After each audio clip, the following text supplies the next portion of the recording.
already running the circular saw. It's only 8 in the morning.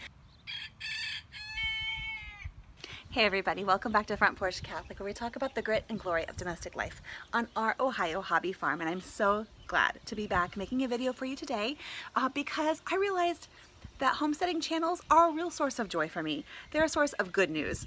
You know, in a world that is so filled with bad news and all of, the amplification of the things that are going wrong in the world, I just sometimes need to hear a little bit about the good stuff, and I'm hoping to share some of that with you today, just like a drop in the bucket of all the good stuff in the world.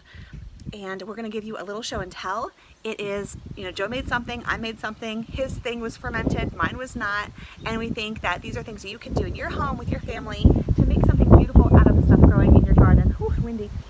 And I want to also encourage you to maybe take a break from listening to the news, which just amplifies the sinfulness of mankind. And it is, important to know what threats there are to our way of life, to our civilization, to our political system, and where, we need to be active to preserve those things. But that can it's easy for that to permeate and dominate my mind and the things that I think about, and that is not good. I have so many duties here to the people around me, to the farm here, to my community, and there's so many good things happening. I really think that the bad news, as the media gives it to us, is a distraction, a purposeful, perhaps, distraction. And I want to be purposeful in detoxing from that for a time. So I take about a week and a half at a time to unplug from that and to focus just on my family and maybe to watch a silly movie instead of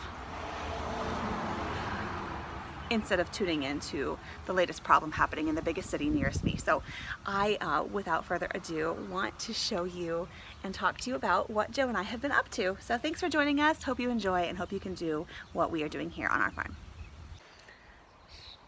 So we're just going to do a little bit of a show and tell about some of the things we made around here lately. You made something alcoholic. I made something non-alcoholic. We need something for everybody, right? Absolutely. So I made a strawberry juice. Joe grew a bunch of strawberries, and we've had, we've eaten gallons and gallons of strawberries. And frozen strawberries, made smoothies, made pies, and made jam. And then we still had strawberries. So I got out a recipe book and decided to make strawberry juice. And it's really just, you take your strawberries, you can chop off the tops if you want, but I did not because I'm lazy. And you cover them with water, bring them to a boil, reduce it to a simmer, 10 minutes. Then you take the strawberries out, put them in a cheesecloth, drain out the juice. You can stir in some sugar to taste if you want to. I did not because I want to sweeten stuff kind of as I go. But I've got this beautiful, beautiful ruby red strawberry juice that we add to lemonade. We add to 7-Up or Sprite. Ice cream. Ice cream, we did that last night. That was pretty good. And you can can it to keep it longer, but we go through things pretty fast, and I knew it wouldn't last long. I made probably, these are 1.5 quarts. I made 4 of these and then some jars.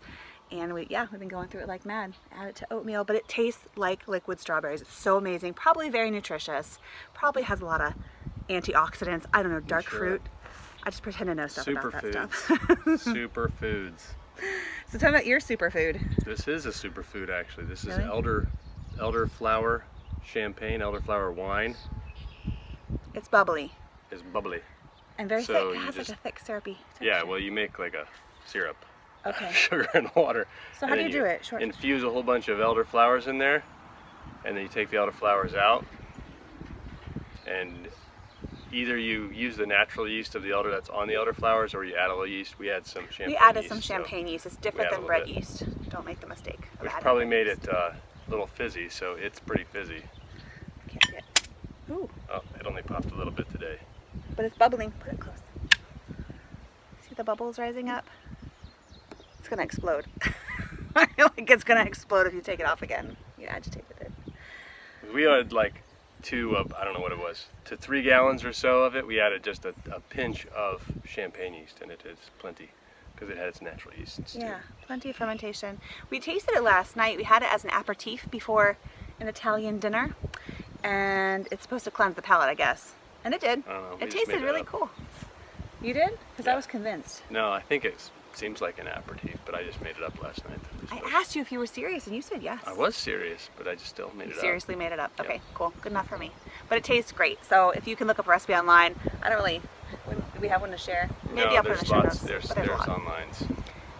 Elderflowers turn into elderberries, and those are really good for your immune system. I know a lot of people probably know about elderberries because of the last year and people wanting to boost their immune systems in various ways. But we wanted to make some Wine is better than vitamins. wine is better than vitamins. Oh, anyway, so was it fun to make? It didn't take Yeah, and if you find a recipe that seems too complicated, don't use it. There's simpler ones out there. Use the simple ones. That's what I did, because there was one that was like all these steps. Simple. Who has time for steps? Right. Yeah. And it yielded a great product. So, cheers, Joe.